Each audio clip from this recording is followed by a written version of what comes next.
उत्तिष्ठ भारत सर्वे भवन्तु सुखिनः सर्वे भवन्तु निरामयाः। मैं तुलसी सर। आज हम लोग उत्तर मुगल कालीन के विषय में जो फैक्ट है, जो इम्पोर्टेंट पॉइंट है, उसको पढ़ेंगे। जैसे 1707 में मृत्यु होती है औरंगजेब की।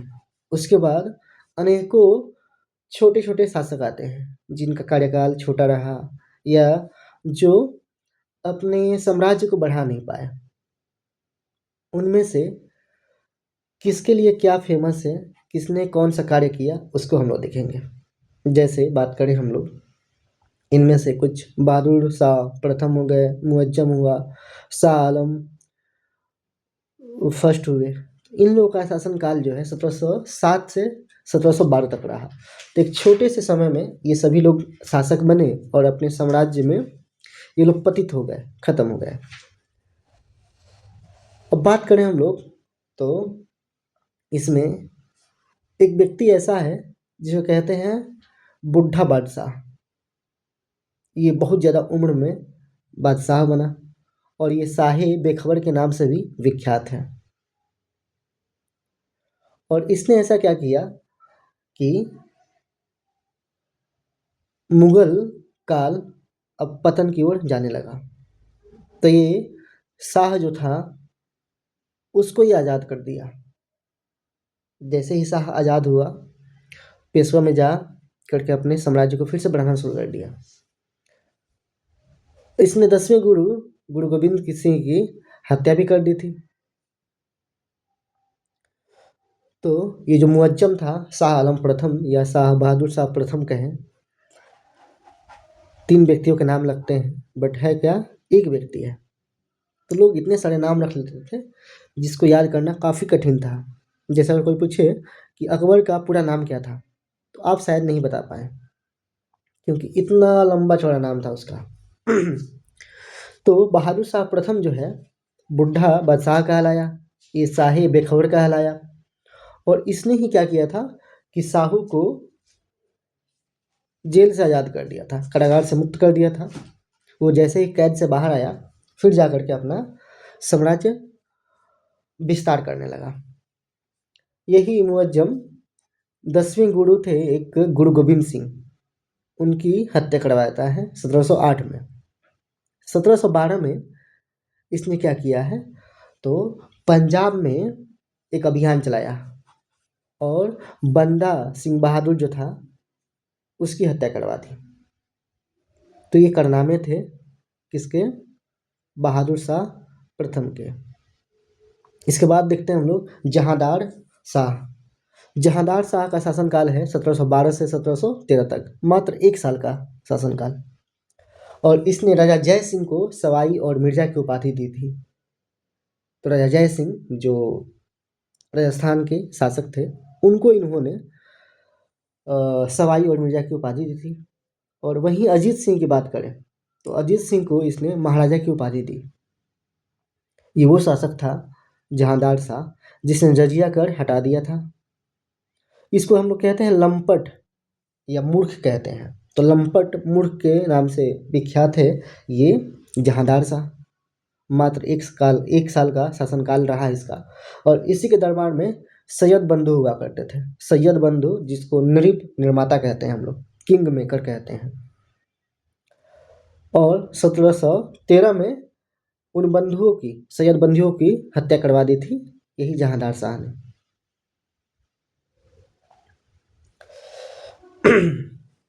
फर्रुखसियर, अगर सैयद बंधु की बात करें तो उनके ओरिजिनल नाम थे अब्दुल्ला खां और हुसैन अली खां। तो जहांदार शाह की हत्या करवा दी जाती है किसके द्वारा, सैयद बंधु के द्वारा। और फिर शासक बनता है फर्रुखसियर। तो नृप निर्माता का कार्य क्या होता है कि वो राजा बनाए, किंग बनाए। तो उन दोनों भाइयों ने, सैयद बंधुओं ने, अब्दुल्ला खां और हुसैन खां अली खां ने जहांदार शाह की हत्या करवा दी और फिर फर्रुखसियर को शासक बना दिया। 1713 से 1719 तक शासनकाल रहा फर्रुखसियर का। और इसने अपना वजीर बनाया अब्दुल्ला खां को। तो अब्दुल्ला खां जो है इसके वजीर बने 1716 ईस्वी में बंदा बहादुर की हत्या करवा दी फर्रुखसियर ने। अच्छा, मैंने वो वहाँ एक पॉइंट गलत बोल दी थी। बहादुर शाह जो था प्रथम, या मुअज्जम कहें या शाह आलम प्रथम कहें, तो एक्चुअली किस्सा ये था कि जब वो अभियान करता है बंदा सिंह बहादुर के खिलाफ, तो उस अभियान में उसकी मौत हो जाती है। और उसके बाद जहांदार शाह न था शासक। तो मुअज्जम की हत्या किसके द्वारा होती है? बंदा सिंह बहादुर के द्वारा। और फिर उसका बदला लेता है कौन? फर्रुखसियर। तो बंदा सिंह बहादुर की हत्या करा देता है फर्रुखसियर। 1717 में अंग्रेजों को जो एक सबसे अच्छा चीज मिला वो था स्वर्णिम फरमान, गोल्डन फरमान जारी किया फर्रुखसियर ने अंग्रेजों के लिए कि वे लोग आसानी से ट्रेड कर सकते हैं यहाँ पे। डॉक्टर विलियम हैमिल्टन को इसने क्या कर दिया? कर मुक्त व्यापार करने की आज्ञा दे दी, जिसको हम लोग कहते हैं मैग्ना कार्टा। तो अंग्रेजों में एक व्यक्ति हुए डॉक्टर विलियम हैमिल्टन, उनको फ्री ट्रेडिंग करने की अनुमति मिल गई फर्रुखसियर के द्वारा, जो कहलाया मैग्ना कार्टा। सैयद बंधुओं ने 1719 में क्या किया कि अब बहुत आतंक फैल रहा था इस फर्रुखसियर का, तो इसकी हत्या कराने की प्लान कर ली। और किसके साथ मिल करके? मराठों के साथ मिल करके। वो जो साहू निकल करके कैद से गया था, उसने अपने मराठा पेशवा साम्राज्य को विस्तार किया, और फिर से यहाँ पे फर्रुखसियर की हत्या के प्लान में शामिल होते हैं सैयद बंधु और मराठे। अगला शासनकाल चलता है रफी उद दरजात का। मात्र 3 महीने के लिए ये शासक बना, और इसकी हत्या नहीं होती है, इसकी मौत हो जाती है खुद से। टीबी हुआ इसको, और टीबी से इसकी मौत हो जाती है। इसके बाद रफी उद दौला बना शासक। तो उत्तर मुगल कालीन देख रहे हैं कि छोटे छोटे पीरियड्स में डिवाइड है। रफी उद दौला जब बना तो ये शाहजहां सेकेंड के नाम से जाना गया। शाहजहां सेकेंड के नाम से, क्योंकि आप लोग जानते हैं कि शाहजहां प्रथम या शाहजहां ने ताजमहल बनवाया था 1627 में। उसकी जो निर्माण कार्य शुरू हुई थी, और 1657 के आसपास तक वो चला था। लगभग 30 साल तक चला था उसका निर्माण। इसकी मौत होती है अतिसार रोग से। तो अतिसार रोग हो गया इसको, और इसकी मौत हो गई। उसके बाद मोहम्मद शाह जो है शासक बना। 1719 से 1748 तक इसका शासनकाल रहा है। और 1720 में सैयद बंधुओं को मरवा दिया। तो ये पहला शासक हुआ जिसने नृप निर्माताओं यानी किंग मेकर की हत्या करवा दी। कभी भी कहते हैं कि पाप का घड़ा बढ़ता है, और पाप का घड़ा जब बढ़ता है तो इंसान की मौत, इंसान का विनाश निश्चित होता है। तो यहाँ पे सैयद बंधुओं की हत्या 1720 में कराई जाती है मोहम्मद शाह के द्वारा। मोहम्मद शाह का नाम इतिहास में एक स्वर्णिम अक्षरों में लिखा जाने वाला हो गया, क्योंकि उसने उन भाइयों की हत्या करवा दी जो कि सत्ता को उलटफेर दिखा रहे थे, उलटफेर कर रहे थे। तो इस तरह से 1720 में सैयद बंधुओं, जिनमें अब्दुल्ला खां और हुसैन अली खां थे, दोनों की हत्या करवा दी जाती है मोहम्मद शाह के द्वारा 1720 में। निजामुल मुल्क होते थे को इसने क्या किया? चीन किलिच खां की उपाधि दी। तो निजामुल मुल्क को चीन किलिच खां कहा जाता था, और सैयद बंधुओं को शासक निर्माता कहा जाता था। तो सैयद बंधुओं की तो हत्या हो चुकी है। निजामुल मुल्क जो थे वो प्रथम बार हैदराबाद के निजाम बनाए गए। तो इसी के शासनकाल में, मोहम्मद शाह के शासनकाल में, अब हैदराबाद के वो निजाम बनते हैं। और बंगाल का प्रथम जो नवाब था मुर्शिद कुली अली खां, वो बन गया। और यहीं से आगे जब हम लोग बिहार हिस्ट्री पढ़ेंगे तो इन्हीं लोगों का नाम देखेंगे। मुर्शिद कुली अली खां का नाम वहाँ पे इम्पोर्टेंट हो जाएगा बिहार के इतिहास में। चूँकि मोहम्मद शाह के जो दैनिक कार्य थे वो कुछ अजीबो-गरीब थे, इसलिए इसको कहते हैं रंगीला बादशाह। रंगीला बादशाह यानी जो मन का रंगीन हो, ऐसा। तो रंगीला बादशाह कहा जाता है मोहम्मद शाह को ही। इसने जजिया कर को पूरी तरह से ख़त्म कर दिया। तो जजिया कर पूर्णतः ख़त्म होता है किसके द्वारा? मोहम्मद शाह के द्वारा, वही जहांदार शाह के द्वारा इसको स्टॉप किया गया था, बट बीच में चालू हो गया, लेकिन पूर्णतः समाप्त कर दिया गया किसके द्वारा? मोहम्मद शाह के द्वारा। 1737 में बाजीराव प्रथम ने दिल्ली पर अधिकार कर लिया। तो मोहम्मद शाह था रंगीला टाइप का आदमी, व्यक्ति। अब इसके शासनकाल में ऐसा होगा कि लोगों का अधिकार यहाँ पे दिल्ली पे होने लगेगा, और उसमें बाजीराव प्रथम, आप मूवी देखे होंगे बाजी पेशवा राव, बाजीराव मस्तानी वाला, तो वही बाजीराव को आप यहाँ देखेंगे जो 1737 में दिल्ली पर अधिकार कर लिया। और उसके जस्ट 2 साल बाद यहाँ पे आता है नादिर शाह। नादिर शाह आता है और उसके अतिक्रमण करने मात्र से ये व्याकुल हो जाता है, ये छुप जाता है, लंपट मूर्ख रंगीला व्यक्ति। अब यहाँ पे क्या होता है कि 1739 में जब नादिर शाह आक्रमण करता है तो यहाँ से कुछ लूट के भी ले जाएगा, और वही कोहिनूर हीरा जो था लूट कर ले गया। 1739 में करनाल का युद्ध होता है। करनाल आप लोग जानते हैं हरियाणा क्षेत्र में है। और नादिर शाह और निजामुल मुल्क और सदत खान था, ये सभी लोग इस युद्ध में शामिल होते हैं 1739 में। तो करनाल का युद्ध होता है 1739 में। नादिर शाह था, निजामुल मुल्क था और सदत खान था। इसके बाद अहमद शाह का शासनकाल शुरू होता है 1748 से 1754 तक।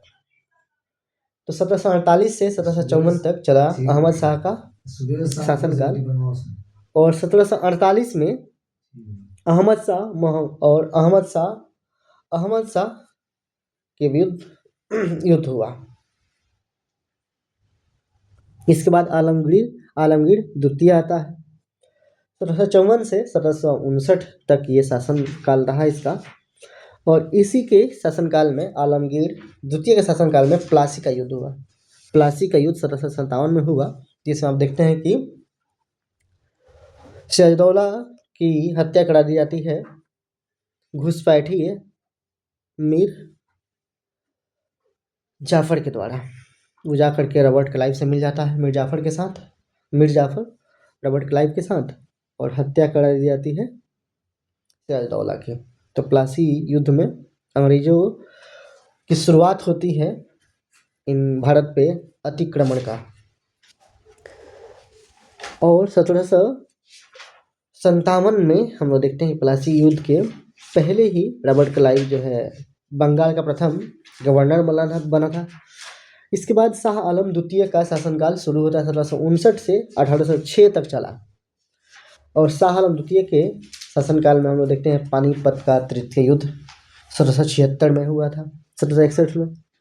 और वहीं आप देखते हैं हल्दी घाटी 1764 में बक्सर का युद्ध हुआ था, जिसमें शाह आलम द्वितीय, शुजाउद्दौला और मीर कासिम भारत की तरफ से लीड किए। और वहीं अंग्रेजों में रॉबर्ट क्लाइव, फिर भी भारत की सेना, या कहें तो शुजाउद्दौला, शाह आलम द्वितीय और मीर कासिम की सेना हार जाती है। मीर कासिम वही था जिसको अंग्रेजों ने मीर जाफर के बाद शासक बनाया, लेकिन वो अपना मुर्शिदाबाद से राजधानी जो है शिफ्ट कर लेता है, और जिसके कारण अंग्रेजों ने उसके इस रवैये से खफा होकर के उसको हटा दिया। तो वही शुजाउद्दौला और शाह आलम द्वितीय के साथ मिल करके फिर अंग्रेजों के खिलाफ युद्ध अभियान में शामिल होता है। तो 1764 में बक्सर का युद्ध हुआ, जिसमें अंग्रेजों ने हम लोगों को हरा दिया। 1765 में इलाहाबाद की संधि होती है, और 1765 में 2 संधियाँ होती हैं, एक 12 अगस्त और 16 अगस्त को, जिसमें एक शाह आलम द्वितीय के द्वारा और एक एक सुजाऊ दौला के साथ संधि होती है। फिर अंग्रेजों का आधिपत्य यहाँ पे शुरू हो गया। 1803 में अंग्रेजों का दिल्ली पर अधिकार हो गया। तो इस तरह से अंग्रेजों का अधिकार दिल्ली पे हो गया। और अंतिम में देखेंगे हम लोग कि अकबर द्वितीय 1806 से 1837 तक ये शासन किए। और ये अकबर द्वितीय वही थे जो 1830 में राजा राम मोहन राय को राजा की उपाधि दी थी। और अपने पेंशन बढ़ाने के लिए इन्होंने राजा राम मोहन राय को इंग्लैंड भेजा था। और इंग्लैंड में 1833 में इनकी मृत्यु हो जाती है। और वहीं ब्रिस्टल में इनकी समाधि स्थल पीसी महान लोबिस भी इनके आसपास दफनाए गए हैं। तो राजा राम मोहन राय के बारे में आप लोग जानते हैं कि वो सती प्रथा को एबॉलिश करवाए थे। तो बहुत पुनर्जागरण, अगर भारतीय पुनर्जागरण के अग्रदूत कहें तो अपने राजा राम मोहन राय थे। अंग्रेजों के द्वारा नियुक्त किया जाने वाला प्रथम मुगल बादशाह जो था वो अकबर द्वितीय था, जिसने अपनी पेंशन बढ़वाने के लिए राजा राम मोहन राय को भेजा था। कहाँ? तो भेजे थे ये इंग्लैंड। और इसके बाद जो अंतिम बादशाह बना अकबर द्वितीय के बाद, सेकेंड लास्ट के बाद, बहादुर शाह सेकेंड या बहादुर शाह जफर कहते हैं। 1837 से 1857 तक ये शासन किए। और 1859 में इनकी मृत्यु हो जाती है रंगून में। 1857 में इनको पकड़ करके इनकी पत्नी के साथ रंगून भेज देते हैं और वहीं पे इनकी मृत्यु हो जाती है बहादुर शाह सेकेंड की। इनके बारे में एक किस्सा है। ये अंतिम जो मुगल बादशाह हुए कि शासन या आलसीपन या नवाबगिरी क्या होती है, ये नवाब कहलाते थे, नवाबगिरी क्या होती है इसे हम लोग सुने कहानी के माध्यम से। तो जब अंग्रेजों का अभियान हुआ दिल्ली पे, उस समय ये अपने राज दरबार में बैठे सभा को सुन रहे थे। जब अंग्रेज एंटर करते हैं इनके महल में तो सभा से सभी लोग भाग जाते हैं। उसके बावजूद ये व्यक्ति बहादुर शाह जफर अपने सत्ता, अपने कुर्सी पर बैठे रहते हैं, अपने राजगद्दी पर बैठे रहते हैं। अंग्रेज आते हैं, इनको पकड़ लेते हैं, लेकिन ये भागने की हिमाकत नहीं करते हैं। अंग्रेजों के द्वारा इनसे पूछा जाता है कि राजा साहब, सभी दरबारी भाग खड़े हुए लेकिन आप यहाँ बैठे क्यों रहे? ये कहते हैं एक ऐसी बात जो दिखाता है कि ये कितने बड़े नवाब हुआ करते थे।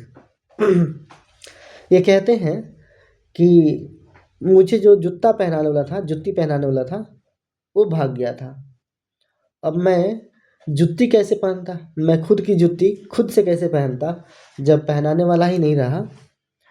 और मैं बिन जुत्ती के जा नहीं सकता था। इससे नवाबीपन, इससे शासक का अपमान होता। तो वो पकड़ा जाना स्वीकार कर लिए, लेकिन खुद से अपनी जुत्ती पर नहीं पहन पाए। तो ये होती ही थी पहले की नवाबगिरी।